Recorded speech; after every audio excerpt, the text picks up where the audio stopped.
Troubled waters. Military posturing in the region puts Taiwan's Air Force under the spotlight. Safety first. Focus moves to preventing another tragedy after the deadly Kaohsiung blaze. Dimming the torch. Protesters calling for a boycott of the Beijing Olympics are arrested in Greece. Happy anniversary. It's 100 years since the Taiwanese identity first took root.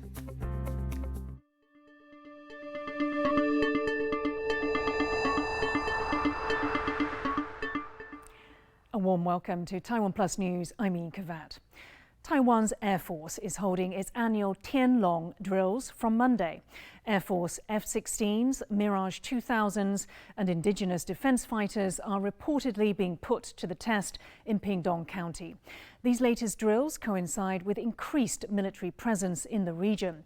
The Chinese military on Sunday condemned the US and Canada for each sending a warship through the Taiwan Strait last week. As Rick Glowett reports, the heightened tensions have raised questions about how Taiwan should respond should there be a direct security threat to the island. It's an annual drill, but with a heightened sense of urgency this year. Several types of Taiwan's Air Force jets are converging for exercises in the country's southwest. It is the area of Taiwan's air defense zone where a record number of Chinese military planes have crossed in recent weeks. As in previous drills, the pilots take flight, knowing they could be put to the real test at any time. Just across the strait, and satellite footage shows China beefing up its air bases nearest to the island. Amid the heightened tensions, Taiwan's international allies continue to operate in the region. US and Canadian ships passed through this strait last week. China itself held joint naval drills with Russia in the Sea of Japan that ended Sunday, but accuses Taiwan and its allies of destabilizing the region. Taiwan says it only wants peace. It's high, and the ruling government in Taiwan try very hard to maintain the status quo. So nobody really wants to rock this status quo at present. So I think the one really provoking the situation is the Chinese government. This is one of China's Long March rockets. It's a similar model to this that was used to launch a hypersonic nuclear-capable missile in August, according to the Financial Times. It reportedly circled the globe before narrowly missing its target, but such a large and sophisticated missile caught US security intelligence off guard.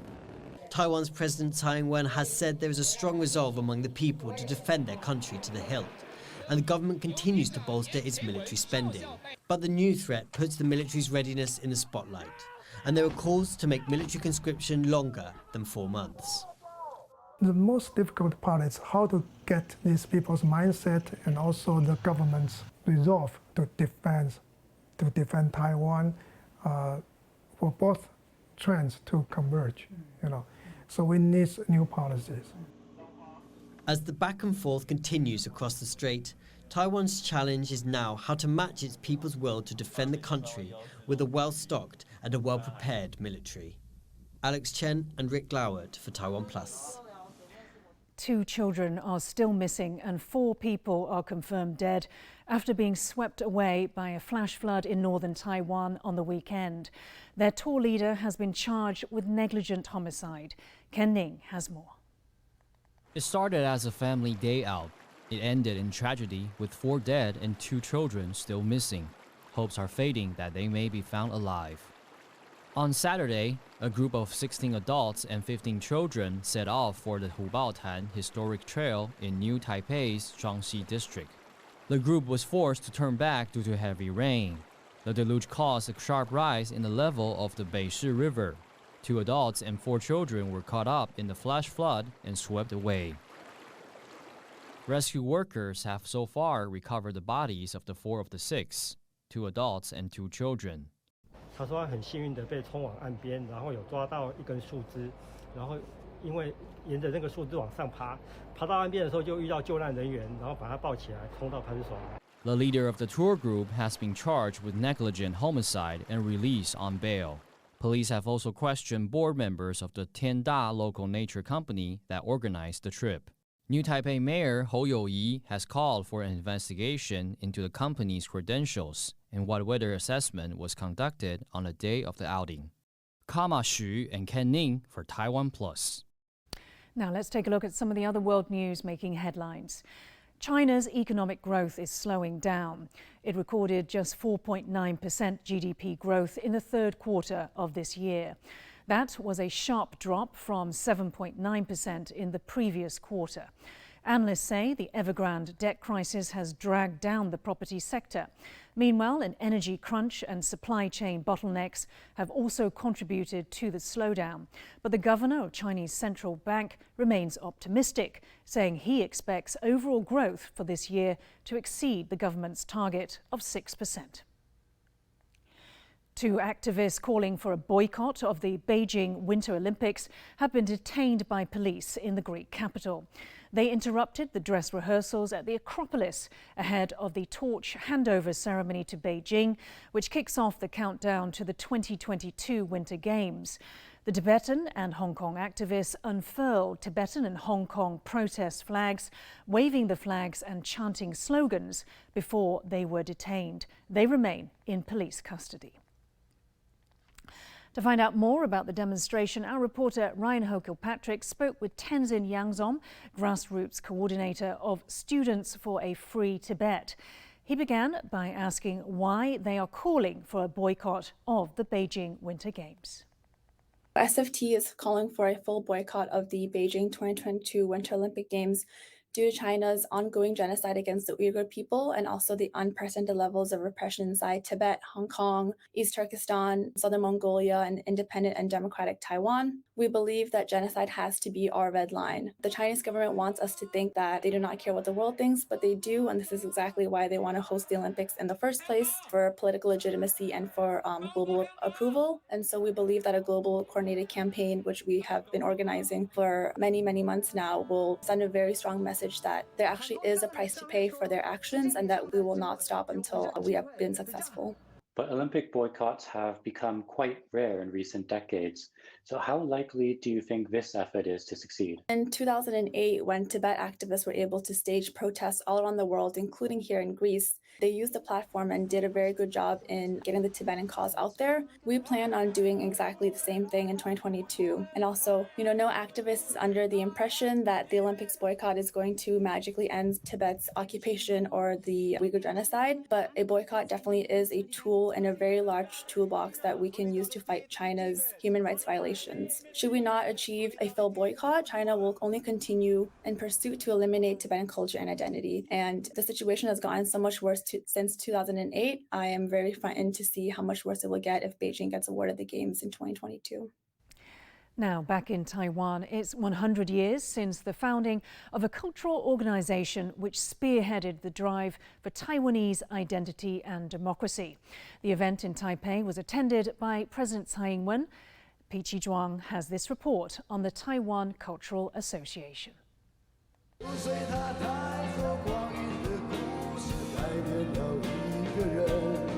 Award-winning musician Luan Tan Ascent performs at a celebration marking the centennial of the founding of the Taiwanese Cultural Association. The association was created in 1921 during the Japanese colonial rule of Taiwan, with the aim of promoting a distinct Taiwanese identity and culture.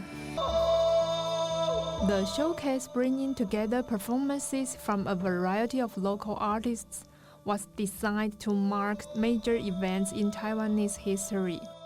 Taiwan's President Tsai Ing-wen attended the celebrations, highlighting the association's importance. 今天我们不只是纪念一个团体或是一个年代，更要延续他们的精神，持续让台湾的文化能做为推动台湾一个进步的力量。 The legacy of the association is seen in Taiwan's vibrant democracy, diversity, and unique identity, making it just as relevant today as it was 100 years ago. Peachy Zhuang for TaiwanPlus. Coming up after the break, while some parts of the world are learning to live with COVID-19, others are tightening restrictions. We look at how different places are dealing with the reality of a future with the pandemic. Stay with us.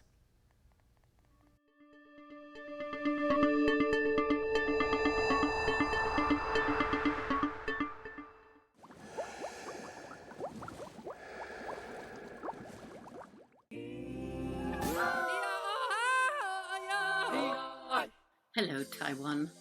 I'm Dr. Jane Goodall. I'm so very happy to see Taiwan sharing its wonderful stories with the world. I've been fortunate enough to visit Taiwan on many occasions, and I've been to several different parts of the country. So I know firsthand something of the beauty of its wildlife and the marvelous people who are working to save these places. So good luck with this wonderful program. And I want to know, what do you want to see more of on TaiwanPlus? Hello, I'm Fabio Grandjean. Taiwan to the world, see you on TaiwanPlus. Congratulations to TaiwanPlus. Hello, Taiwan. I'm Mike Yamashita, National Geographic photographer. My stories have been as varied as the landscape itself, from Taiwan's top 10 tourist attractions to oolong tea, aquaculture, and the Taiwanese fishing industry, and most recently, the Daijia-Mazu pilgrimage. From TaiwanPlus, I would like to see stories on more of the same, about the varied cultural and historical aspects of the country. Taiwan to the world, see you on TaiwanPlus. Taiwan to the world, see you on TaiwanPlus. Hello, Taiwan. I'm Baron Wanga, and greetings to you all from my humble homeland of Nauru. It's a worthwhile and appropriate platform whereby the unique perspectives of the people of Taiwan are portrayed and presented honestly. Taiwan to the world. See you on TaiwanPlus.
Welcome back. You're watching TaiwanPlus News. As investigations continue into the deadly Kaohsiung blaze, the focus is turning to fire safety and building regulations. Dozens of people were killed in the high-rise building fire in the port city last week. Ryan Ho-Kilpatrick reports. Wooden kindling strewn in all directions. Insulation and fabric dangling from the ceilings and walls. Weeds sprouting from rotten floors. These images capture the incendiary state of Kaohsiung's Chengzhongcheng building before a fire ripped through it last week, killing 46 people. The tragedy has shone a light on Taiwan's fire safety and building regulations, prompting swift action and promises of greater enforcement by government agencies. Many say the city government should take responsibility for the tragedy, but others say it's merely the manifestation of deeply rooted, long-standing problems that have plagued Taiwan for generations. Dr. Ray Zhang, an expert in emergency services with Embry-Riddle Aeronautical University, says building management issues lay at the heart of the matter. I think it's not a flaw for any specific government. I think it is it just reflects the social prominence, like the gap between have and have not, and also reflect the social prominence on urban plannings and also the management. Big cities have a lot of this kind of buildings. In the past, they put the department stores, put the commercial united with the residential. In this kind of like a complex buildings, it can easily reflect the social prominence, and it can easily become like a blind spot. The problem is much deeper than just firefighting. The root of this problem is management. If we only talk about the disaster response, we always one step behind. With a problem this widespread, the solution, Zhang says, will also have to be ambitious. Instead of waiting until the next disaster, he suggests instead preventative measures to ensure risky properties are no longer ticking time bombs. For the Kaohsiung fire, the building is half occupied and half vacant. So if you want to enforce the building codes, who is going to be punished? We need to cooperate with the governmental agencies, with the private sectors, some NGOs in the United States. They start to list vacant buildings. They start to open some spaces for the faith-based organizations, encourage them to have the activities in this kind of buildings, and make sure there are more eyes in this building. The government also utilize a policy called buyout. The government will pay you money and buy out your house. The buyout policy actually can save money because the government, after the buyout, do not need to respond to disaster in this area anymore. As the dust clears from this deadly and preventable disaster, people nationwide will be waiting to see how the authorities will find a rapid solution to a generations-old problem. Ryan Ho-Kilpatrick and Klein Wang for TaiwanPlus. Members of the public in Taiwan can finally take a breath of fresh air when exercising outdoors without a mask. Starting this week, the government's COVID-19 task force is partially relaxing the national mask mandate. But the current alert level has now been extended until November 1st. Our reporter Sandy Chi has the details. People in Taiwan have been living under level 2 alert for nearly 3 months.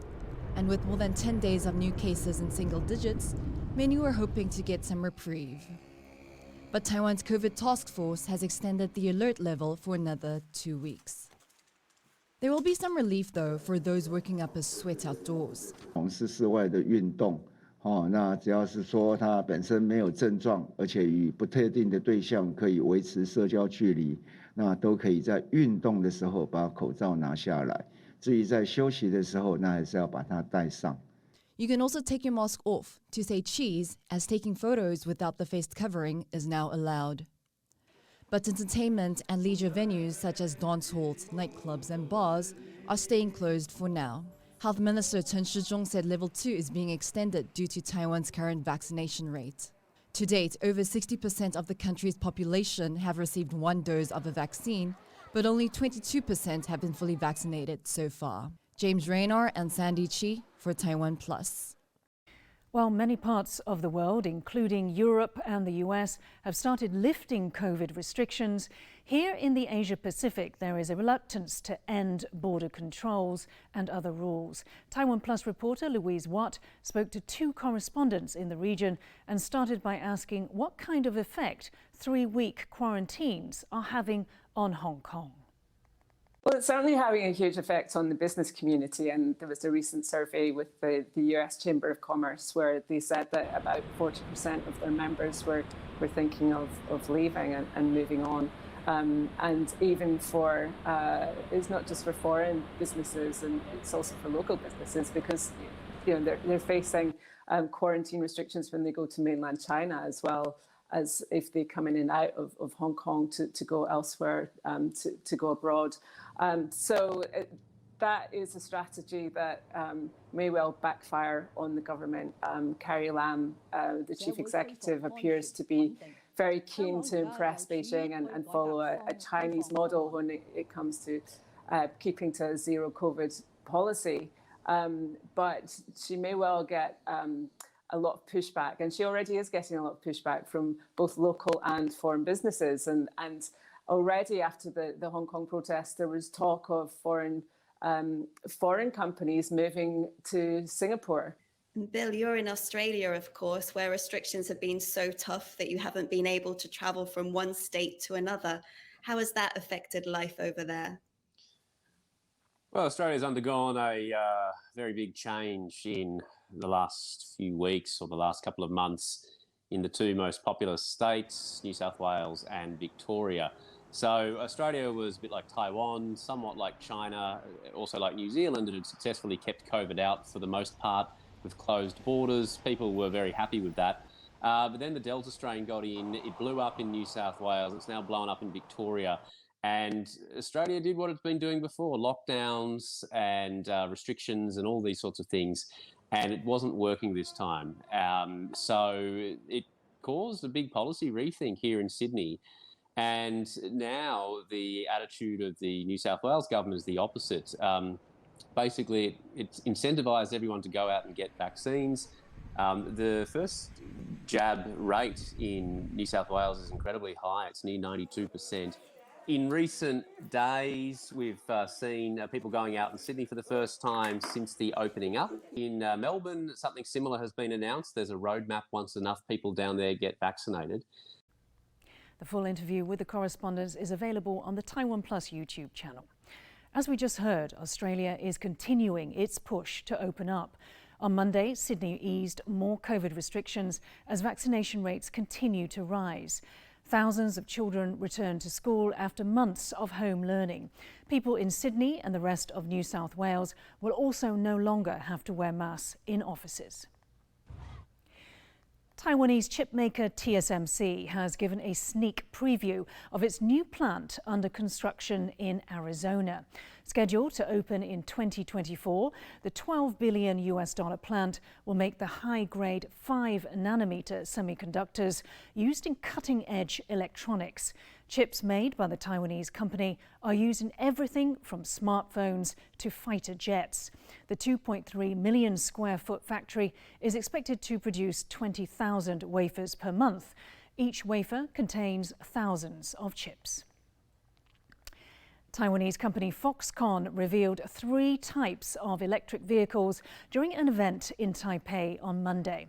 Founder Terry Guo was on hand to get behind the wheel of an electric sedan priced at about 1 million NT during the company's annual tech forum. The electronics contract manufacturing giant, best known for its work on the iPhone, has collaborated with car makers including Taiwan's Yulon Group, Stellantis and Fisker to develop the new EV designs. They are built on what the company describes as an open platform that can be adopted by other manufacturers.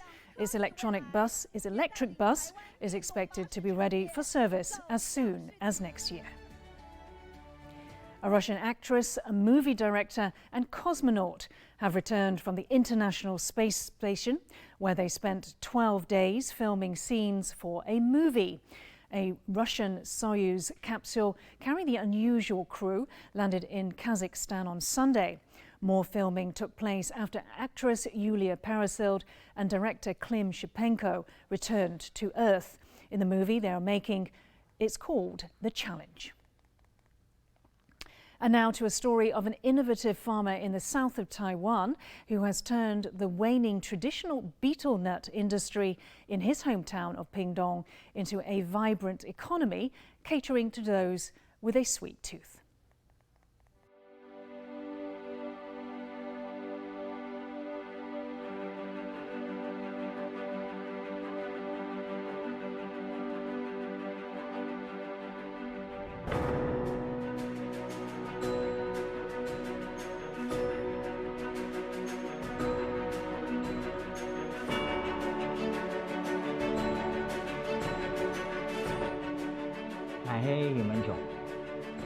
平农内部，我将有建绿色的经济带入农村，又可以将这个经济建成功。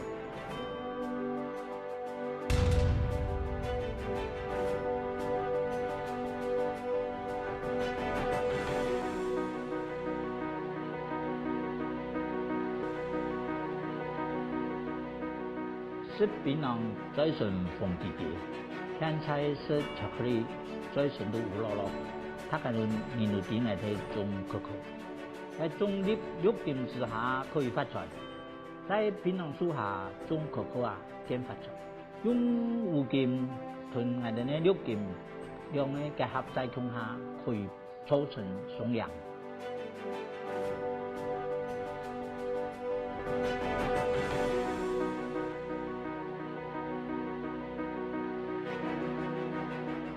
可可樹嘅樹徑可以生育土地，攤做巧克力貴妃果，對熟成、發酵、曬造都冇分。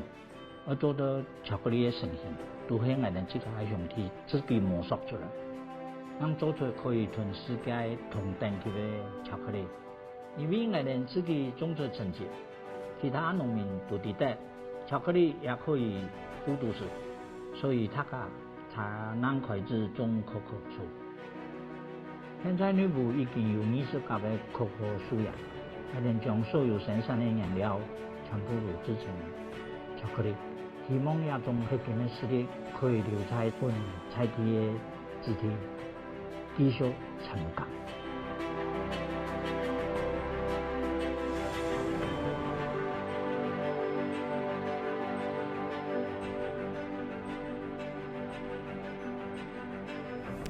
Thanks for watching Taiwan Plus. We'll leave you with some images of Oregon Zoo's annual event to treat animals with pumpkins in Halloween season. Stay safe and see you next time.